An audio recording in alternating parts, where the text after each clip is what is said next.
दोस्तों स्वागत है आपका बिहार न्यूज में। दोस्तों मैं हूं फिरदौस गनी और आप देख रहे हैं केडीबी लाइव। दोस्तों आज हो चुका है 9 अक्टूबर 2020। तो आज की बिहार की टॉप न्यूज लेकर आए हैं आपके लिए। दोस्तों वीडियो स्टार्ट करने से पहले आपसे रिक्वेस्ट है, अगर आप नए आए इस चैनल पर तो चैनल को सब्सक्राइब करके बेल आइकन को भी प्रेस कर दीजिए और साथ में वीडियो को लाइक कीजिए, अपने दोस्तों के साथ शेयर भी कीजिए। तो चलिए दोस्तों स्टार्ट करते हैं आज का न्यूज।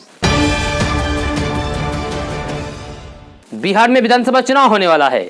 जी हां, इसको लेकर सभी राजनीतिक पार्टियां अपने उम्मीदवारों का ऐलान कर रही है। इस बीच चुनाव आयोग ने यह फैसला लिया है कि जिन व्यक्तियों के पास वोटर आईडी कार्ड नहीं है वे भी चुनाव प्रक्रिया में भाग ले सकते हैं और वोट दे सकते हैं। मिली जानकारी के मुताबिक मतदान करने के लिए चुनाव आयोग ने मतदाता पहचान पत्र सहित 12 दस्तावेजों को मान्य किया है। अगर आपके पास इनमें से कोई भी पहचान पत्र है तो आप उस पत्र के द्वारा अपना मतदान दे सकते हैं। जी हाँ, आपके पास इनमें से कोई भी पहचान पत्र होनी चाहिए, जैसे स्वास्थ्य बीमा, पेंशन दस्तावेज जिसमें फोटो लगा हो। जी हाँ, मतदाता पहचान पत्र, सर्विस पहचान पत्र, driving licence, MNREGA job card, Aadhaar card, passbook, passport, PAN card, smart card. चुनाव आयोग के मुताबिक आपके पास इनमें से कोई भी पहचान पत्र होना चाहिए। अगर आपके पास इनमें से कोई भी पहचान पत्र है तो आप उसके द्वारा अपना वोट दे सकते हैं।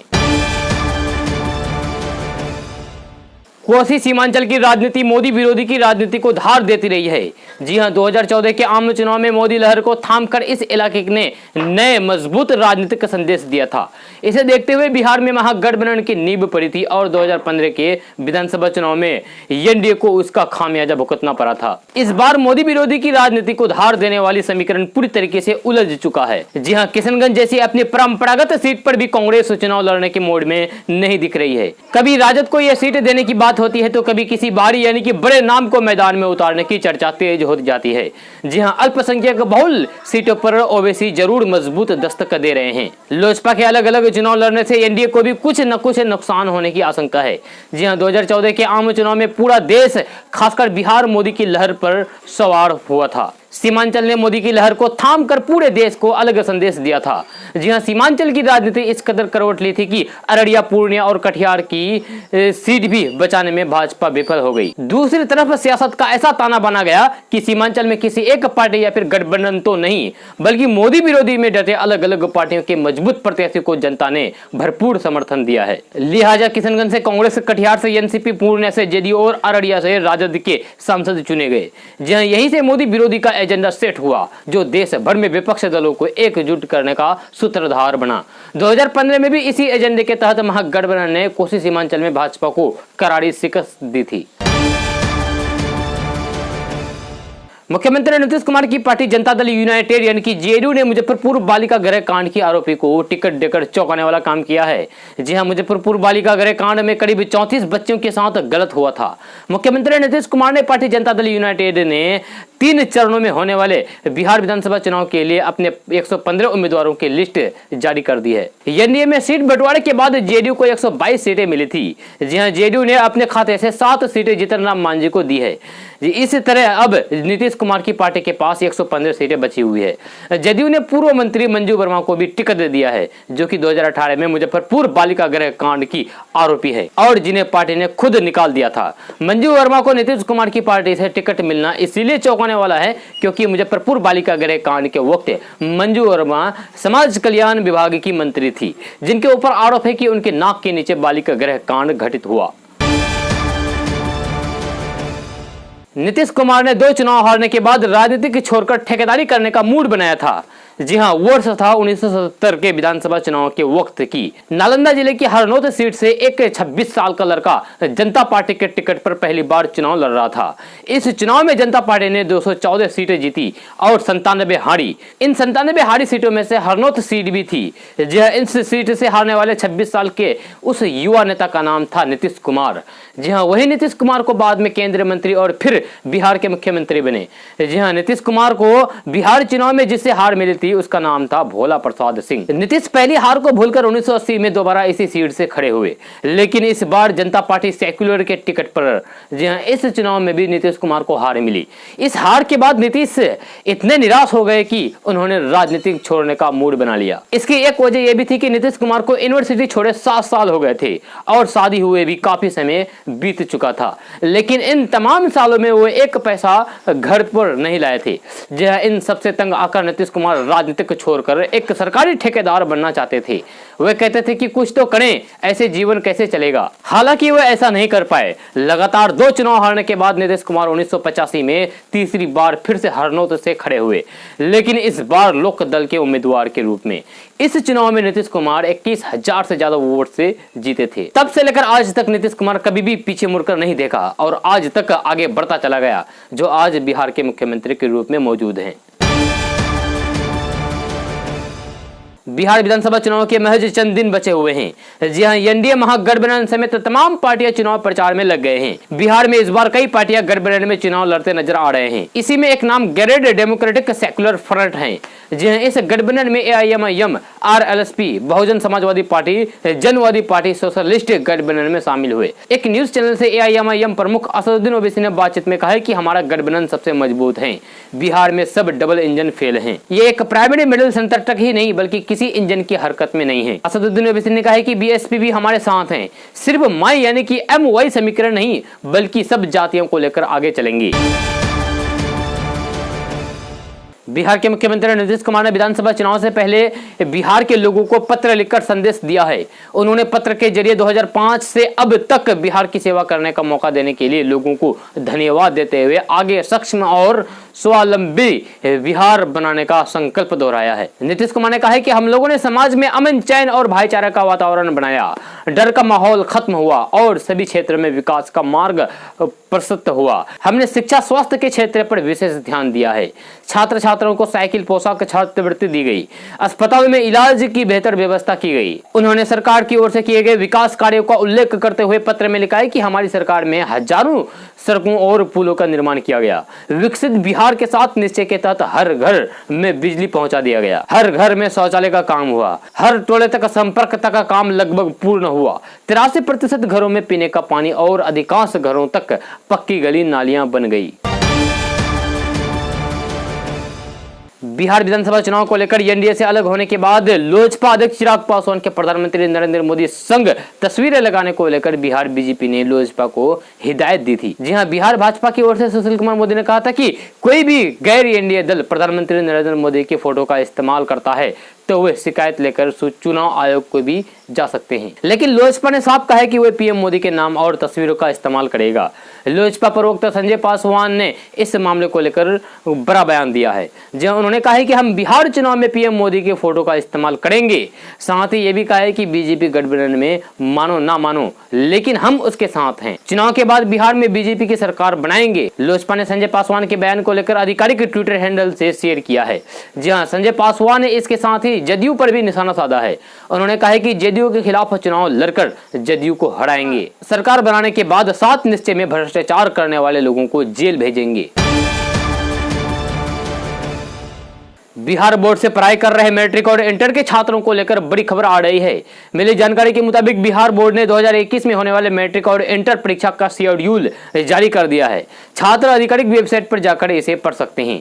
बिहार विद्यालय परीक्षा समिति के अध्यक्ष आनंद किशोर ने बताया कि इंटर की परीक्षा का आयोजन 2 पालियों में होगा। इस बार बदले पैटर्न ही परीक्षा लिया जाएगा, जहां सभी छात्रों को प्रश्न पढ़ने के लिए हर पाली में 12 मिनट का अतिरिक्त समय दिया जाएगा। मिली जानकारी के मुताबिक पहले की तरह दृष्टि बाधित यानी कि जिसे दिखाई नहीं देता है और वैसे दिव्यांग परीक्षार्थी जो खुद लिखने में असमर्थ हैं उन्हें समिति द्वारा लेखक रखने की अनुमति दी जाएगी। इसकी पूरी तैयारी कर ली गई है। जो छात्र साल 2021 में मैट्रिक और इंटर की परीक्षा देने वाले हैं वे तैयारी में जुट जाएं और इस पर यह परीक्षा तय समय पर होगी। जहां बिहार बोर्ड द्वारा मिली जानकारी के मुताबिक इंटर की वार्षिक परीक्षा 2 से 13 फरवरी और मैट्रिक की वार्षिक परीक्षा 17 से 24 फरवरी तक आयोजित की जाएगी। तमाम विरोध और हंगामे के बाद भी आरजेडी में वैशाली के बाहुबली राजनेता रामा सिंह की एंट्री हो गई है। जी हां, विरोध और इलाके के लोगों के प्रदर्शन को ध्यान में रखते हुए तेजस्वी यादव ने कल देर रात रामा सिंह को राष्ट्रीय जनता दल का सिंबल प्रदान किया है, जिसके साथ ही इस बाहुबली नेता की पत्नी वीना सिंह के महनार से राजद के उम्मीदवार होने का भी रास्ता साफ हो गया है। जी हां, दरअसल पूर्व केंद्रीय मंत्री दिवंगत रघुवंश प्रसाद सिंह लगातार रामा सिंह की पार्टी में एंट्री का विरोध कर रहे थे, लेकिन पहले से ही तय था कि रामा सिंह राजद में आएंगे। वे राजद में अपनी पत्नी के लिए टिकट चाहते थे और हुआ भी यही। जी हां, राजद में एंट्री मिलते ही रामा सिंह के सूट बदल गए और उन्होंने कहा कि मेरी रघुवंश बाबू के परिवार से कोई भी अदावत नहीं है, हम दोनों का घर भी आसपास ही है। रामा सिंह ने कहा कि उनका परिवार हमारा समर्थन करे या ना करे, लेकिन जरूरत पड़ी तो हम उनके घर भी वोट मांगने जाएंगे। लोजपा के पूर्व सांसद ने कहा कि रघुवंश बाबू से हमारा राजनीतिक वैचारिक मतभेद रहा है, क्योंकि हम दोनों एक दूसरे के विरोधी पार्टी में रहे हैं। दुर्गा पूजा, दीपावली और छठ जैसे बड़े त्योहारों को देखते हुए गुजरात से यूपी बिहार के यात्रियों के लिए 15 अक्टूबर से 2 दर्जन से ज्यादा ट्रेनें चलने लगेगी। जी हां, इंडियन रेलवे की ओर से कहा गया है कि 30 नवंबर तक 27 जोड़ी ट्रेन चलाई जाएगी, जिनमें से 10 जोड़ी ट्रेन नॉर्थ इंडिया को जाएगी, वहीं कुछ अन्य हिस्सों तक चलेगी। सूरत रेलवे स्टेशन से छूटने वाली ट्रेन 4 जोड़ी ट्रेनें हैं। जी हां, वही बांद्रा से राजस्थान, यूपी, बिहार, दिल्ली की रेलगाड़ियां भी हैं, वैसे भी सूरत के रास्ते ही गुजरती है। जी हां, इंडियन रेलवे ने और भी नई ट्रेनों को चलाने का फैसला किया है। बिहार विधानसभा चुनाव को निष्पक्ष और शांतिपूर्ण कराने के लिए भारत नेपाल के किशनगंज सीमावर्ती सहित विभिन्न थाना क्षेत्रों में पुलिस एवं एसएसबी के संयुक्त तत्वाधान में जगह जगह फ्लैग मार्च निकाला गया। जी हां, इसको लेकर पुलिस अधीक्षक कुमार आशीष ने कहा है कि जिला अंतर्गत पुलिस एवं एसएसबी के साथ समन्वय स्थापित करके गश्त तेज कर दिया गया, ताकि चुनाव के दौरान उपद्रवी तत्वों की सक्रियता नाकाम हो सके। जी हां, इसके अलावा बिहार में शराब बंदी है और शराब माफियाओं पर भी प्रशासन की पैनी नजर है। जी हां, किशनगंज जिले में तस्करी के सभी चोर रास्ते पर पुलिस और एसएसबी के जवानों की लगातार गश्त हो रही है। लोजपा के एनडीए से अलग होकर अकेले चुनाव लड़ने के फैसले से होने वाले नफा नुकसान का आकलन शुरू हो गया है।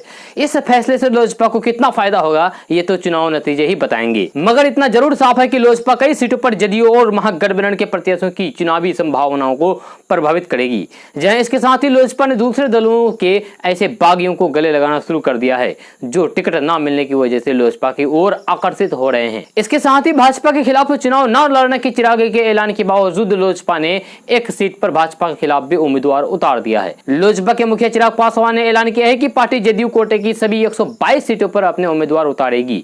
इसके अलावा भाजपा कोटे की कुछ सीटों पर भी प्रत्याशियों के उतारने की संभावना जताई गई है। सियासी जानकारों का कहना है कि इनमें से 30 से 35 सीटें ऐसी हो सकती है जिन पर लोजपा उम्मीदवारों को अच्छी संख्या में मत हासिल होंगे। कोरोना संक्रमण रोकने के लिए छोटे छोटे इलाकों पर ध्यान देना होगा। जी हां, ऑक्सफोर्ड यूनिवर्सिटी ने भी 310 शहरों पर अध्ययन करने के बाद ये बात मानी है। ओडिशा के गंजाम और महाराष्ट्र के धारावी से ये सीखा जा सकता है। जी हां, जहां हजारों संक्रमित मरीज थे, लेकिन आज के डेट में 200 से भी कम मरीज एक्टिव हैं। जी हां, विश्व स्वास्थ्य संगठन के बाद अब विश्व बैंक ने भी धारावी मॉडल की तारीफ की है। ऑक्सफोर्ड यूनिवर्सिटी और पूर्वोत्तर विश्वविद्यालय की टीम ने अध्ययन में पाया गया है कि छोटी और घनी आबादी वाले इलाकों में संक्रमण काफी तेजी से फैला। इतना ही नहीं, गांवों की तुलना में शहरों में ज्यादा लोगों के संक्रमित होने के पीछे वजह यह भी है। इनके मुताबिक अगर छोटे पॉकेट में ही चिन्हित करके संक्रमण थाम लिया जाए तो महामारी को फैलने से रोका जा सकता है। कोरोना महामारी ने दुनिया भर में सामाजिक और आर्थिक रूप से बड़ा नुकसान पहुंचाया है। विकासशील देशों के साथ विकसित देश की भी अर्थव्यवस्था कोरोना की वजह से चरमरा गई है। जी हां, अब विश्व बैंक ने महामारी के कारण 150 मिलियन यानी कि 15 करोड़ लोगों के साल 2021 तक अत्यंत गरीबी से जूझने की संभावना जताई है। जी हां, यानी कि साल 2021 तक 15 करोड़ लोग गरीबी अवस्था में चले जाएंगे। विश्व बैंक ने महामारी को देखते हुए चेताया है कि साल 2021 तक 88 से 150 मिलियन लोगों को अत्यंत गरीबी का सामना करना पड़ सकता है। रिपोर्ट के मुताबिक मध्य आय वाले देशों में 82% लोगों को घर चलाने में समस्या आ सकती है। विश्व बैंक की रिपोर्ट के अनुसार साल 2020 में गरीबी दर घटकर 7.9% रहने की उम्मीद जताई गई है। वहीं रिपोर्ट में महामारी और वैश्विक मंदी के कारण दुनिया की 1.4% आबादी अत्यंत गरीबी से जूझ सकती है। रूस में बने कोरोना के टीके स्पुतनिक वी से भारत में टीकाकरण की शुरुआत हो सकती है। जी हां, देश में बनाए जा रहे 2 टीके प्रशिक्षण के तीसरे चरण में हैं, जबकि ऑक्सफोर्ड यूनिवर्सिटी और सीरम के प्रयास से निर्मित टीका भी देश में प्रशिक्षण के तीसरे चरण में है। पर दुनिया में सबसे पहले तैयार रूस का टीका अंतिम प्रशिक्षण के बाद अब उपयोग हो रहा है। जानकारों का मानना है कि भारत सरकार की रूस की सरकार से इस टीके के इस्तेमाल को लेकर बातचीत जारी है। आपको बता दूं कि केंद्रीय स्वास्थ्य मंत्री डॉक्टर हर्षवर्धन ने घोषणा की थी कि जुलाई 2021 तक 25 करोड़ लोगों का टीकाकरण कर दिया जाएगा। पटना जिले की सबसे हॉट सीट मोकामा विधानसभा क्षेत्र में राजद के अनंत सिंह का मुकाबला जेडीयू के राजीव लोचन से होगा। जी हां, राजीव को सीएम नीतीश कुमार का खासा माना जाता है, जिनका पूर्व सीएम अटल बिहारी वाजपेयी से भी नाता जुड़ा है। मोकामा विधानसभा क्षेत्र से जेडीयू ने उम्मीदवार के नए चेहरे के रूप में इस बार राजीव लोचन का चयन किया है। 2015 में जेडीयू के नीरज कुमार के खिलाफ बतौर निर्दलीय चुनाव लड़कर अनंत कुमार सिंह ने जीत हासिल की थी। वहीं अनंत कुमार सिंह मोकामा से 2005 और 2010 के विधानसभा चुनाव में बतौर जेडीयू उम्मीदवार जीत हासिल करके विधानसभा पहुंचे थे। भाजपा ने बिहार विधानसभा में विपक्ष के नेता और राजद के तेजस्वी यादव को आगामी राज्य विधानसभा चुनाव में राघोपुर सीट से उनके घरेलू मैदान में हराने के लिए व्यापक योजना बनाई है। राजद के शीर्ष नेता महागठबंधन से मुख्यमंत्री पद के उम्मीदवार हैं। राघोपुर विधानसभा से एनडीए का उम्मीदवार भाजपा से होगा, क्योंकि ये सीट उसके सहयोगी जेडीयू के साथ सीट बंटवारे में उसके खाते में आई है। हालांकि भाजपा को इस सीट से अपने उम्मीदवारों को अंतिम रूप देना बाकी है। बूथ पर ब्लॉक स्तर तक के कार्यकर्ताओं से राय ली जा रही है। बिहार के एक वरिष्ठ भाजपा नेता ने कहा है कि वैशाली जिले के राघोपुर सीट से तेजस्वी की हार सुनिश्चित करने के लिए एक रणनीति पर काम किया गया है, जहां से वो मौजूदा विधायक भी हैं। जी हां, बिहार भाजपा के राघोपुर विधानसभा सीट पर जमीन पर दिन रात काम करने वाले दर्जनों समर्पित कैडरों की प्रतिनियुक्ति की है। वे जातिगत समीकरण पर काम कर रहे हैं। साथ ही एनडीए उम्मीदवारों की जीत की संभावना को बढ़ाने के लिए बूथ पर ब्लॉक स्तर तक के कार्यकर्ताओं से भी राय ले रहे हैं। बिहार चुनाव के पहले चरण के लिए अब 20 से भी कम दिन बच गए हैं। जी हां, इसी बीच बिहार भाजपा ने अपने सबसे बड़े चेहरे को मैदान में उतारने की तैयारी शुरू कर दी है। बिहार भाजपा ने एक प्रस्ताव रखा है, जिसके मुताबिक प्रधानमंत्री नरेंद्र मोदी बिहार चुनाव में 20 से ज्यादा रैलियां करेंगी। जी हां, अहम बात यह है कि इन रैलियों में पीएम मोदी उन सीटों पर भी प्रचार करेंगे जहां चिराग पासवान के उम्मीदवार नीतीश कुमार के उम्मीदवारों को चुनौती दे रहे हैं। बिहार भाजपा के प्रवक्ता के मुताबिक 20 अक्टूबर के बाद से पीएम मोदी की रैलियां शुरू हो सकती है। इस दौरान 15 दिन के अंदर प्रधानमंत्री नरेंद्र मोदी बिहार में 20 से ज्यादा चुनावी सभाओं को संबोधित करेंगे। इनमें से कुछ रैलियों में सीएम नीतीश कुमार भी उनके साथ मंच पर रहेंगे। कोरोना महामारी के इस दौर में ज्यादातर लोगों की सैलरी कट रही है, तो वही प्राइवेट सेक्टर की बैंक एक्सिस बैंक ने अपने कर्मचारियों की सैलरी को बढ़ाने का फैसला किया है। जी हां, जिससे कर्मचारियों में खुशियों की लहर दौड़ पड़ी है। मिली जानकारी के मुताबिक एक्सिस बैंक ने अपने कर्मचारियों की सैलरी में 12% तक की वृद्धि करने का फैसला किया है। साथ ही कुछ रैंक के कर्मचारियों को वार्षिक बोनस देने का भी फैसला किया है। जी हां, इससे बैंक में कार्य कर रहे 75,000 कर्मचारियों को लाभ मिलेगा। बिहार कृषि विभाग में कई पदों पर वैकेंसी निकाली गई है। यह वैकेंसी कृषि विज्ञान केंद्र के द्वारा निकाली गई है। इच्छुक और योग्य उम्मीदवार ऑनलाइन या फिर ऑफलाइन के द्वारा आवेदन कर सकते हैं। आवेदन की प्रक्रिया शुरू हो चुकी है। उम्मीदवारों की योग्यता साइंस स्ट्रीम में 10+2 होनी चाहिए, जबकि अन्य पदों के लिए योग्यता पदों के मुताबिक निर्धारित है। कृषि विज्ञान केंद्र के इन पदों पर आवेदन करने के लिए न्यूनतम आयु 21 और अधिकतम आयु 32 वर्ष निर्धारित की गई है। कृषि विज्ञान केंद्र के इन पदों पर आवेदन करने के लिए आवेदन की अंतिम तिथि 3 नवंबर 2020 तक निर्धारित की गई है। जारी विज्ञापन के मुताबिक इन पदों पर उम्मीदवारों का चयन अंकों के आधार पर किया जाएगा। इसकी पूरी जानकारी आप नोटिफिकेशन से प्राप्त कर सकते हैं।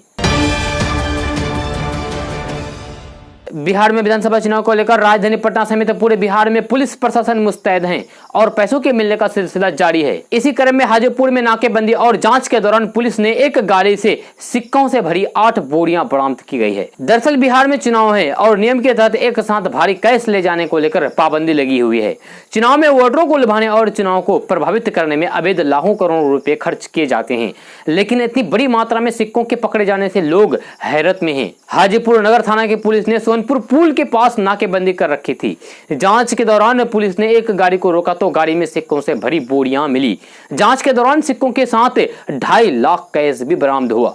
जी हां, प्रतिबंधित राशि से अधिक होने की वजह से पुलिस जब्त करके सिक्कों के साथ गाड़ी को भी थाने में ले गई। बिहार विधानसभा चुनाव में जन अधिकार पार्टी के राष्ट्रीय अध्यक्ष और पूर्व सांसद पप्पू यादव मधेपुरा सीट से चुनाव मैदान में उतर सकते हैं।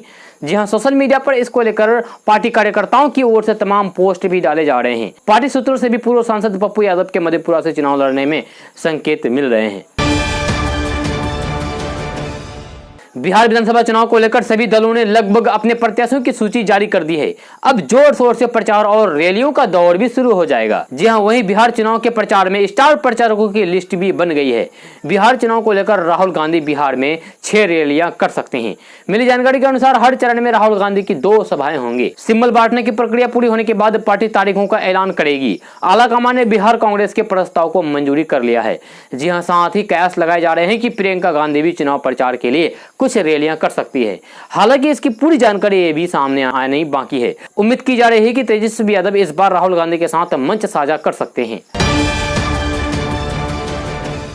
कोरोना महामारी को लेकर बिहार के सभी स्कूल मार्च महीने से बंद हैं, जिसके कारण छात्रों की पढ़ाई प्रभावित हो रही है। इस बीच एक बड़ी खबर राजधानी पटना से आ रही है कि यहां फिलहाल स्कूल अभी भी बंद रहेंगे।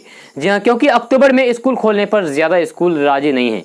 मिली जानकारी के मुताबिक गृह मंत्रालय ने 15 अक्टूबर से स्कूल खोलने की इजाजत दी है, लेकिन फिर भी बिहार में कोरोना का खौफ बना हुआ है। खबर के मुताबिक बिहार के ज्यादातर अभिभावकों ने बच्चों को स्कूल भेजने से मना कर दिया है, क्योंकि उन्हें अपने बच्चों के भविष्य की चिंता हो रहे हैं। जहां अभिभावकों का कहना है कि अभी हालात सामान्य नहीं हुए हैं, वहीं पटना के ज्यादातर स्कूल प्रबंधन का कहना है कि 10 नवंबर तक के बिहार विधानसभा चुनाव की प्रक्रिया चलेगी। इसके बाद ही स्कूल खोलने पर विचार किया जाएगा। नवंबर में स्कूल अगर खुले तो केवल 9वीं से 12वीं तक के ही छात्रों को बुलाया जाएगा।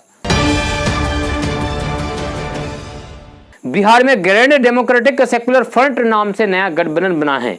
जी हां, इसे असदुद्दीन ओवैसी की पार्टी एआईएमआईएम, उपेंद्र कुशवाहा की पार्टी रालोसपा, मायावती की पार्टी बसपा के अलावा समाजवादी दल, डेमोक्रेटिक जनतांत्रिक पार्टी सोशलिस्ट शामिल हैं।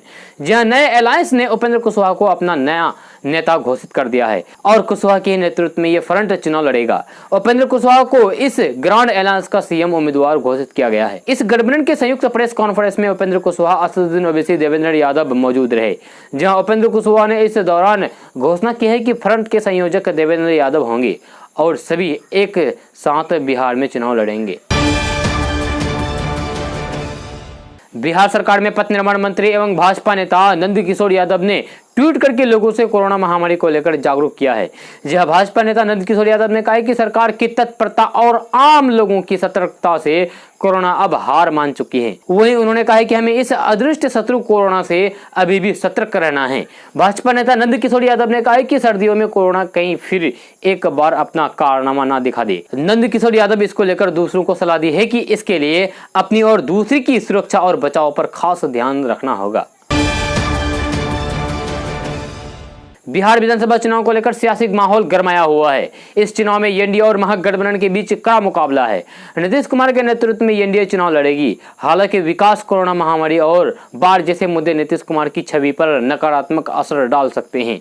जी इसके लिए पीएम मोदी बिहार चुनाव का चेहरा हो सकते हैं। दरअसल इस चुनाव में ऐसी पहली बार हो रही है कि मोदी अपने समर्थकों के लिए मुद्दा बन गए हैं। जी हाँ, बीजेपी का कहना है कि कोई दूसरा इस नाम का चुनावी इस्तेमाल नहीं करे। अगर ऐसा किया तो फिर चुनाव आयोग के पास शिकायत करेंगे। इधर एनडीए से नाता तोड़ चुकी लोजपा कह रही है कि मोदी के नाम पर वोट मांगेगी। जी हाँ, जिसे जहां शिकायत करनी है करें। लोजपा पीएम मोदी को अलग ढंग से चुनावी मुद्दा बनाने की शुरुआत कर चुकी है।